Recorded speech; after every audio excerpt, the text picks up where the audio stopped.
Bhavnagar LCB police પેટ્રોલિંગમાં હતી ત્યારે શહેરના તરસમિયા રોડ વિસ્તારની રહેણાંકી સોસાયટીમાંથી દારૂ ભરેલી કાર સાથે એકને ઝડપી લીધો હતો।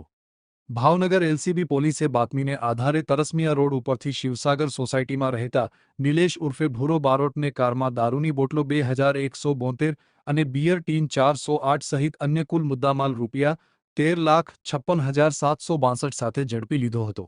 ત્યારે આ ગુનામાં વધુ સામેલ બંસી ઉર્ફે સુરેશ બિશ્નોઈ રાજસ્થાનવાળો શખ્સ પણ હોય, જેથી બંને સામે ભરતનગર પોલીસ સ્ટેશનમાં ધોરણસર ગુનો નોંધાવી આગળની કાર્યવાહી સોંપી હતી।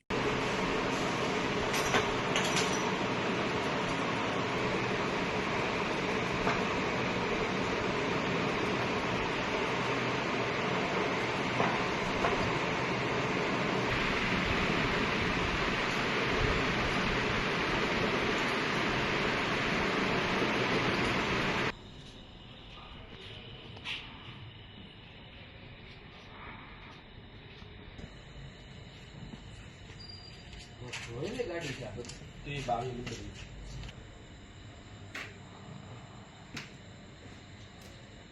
હા કરો તો ના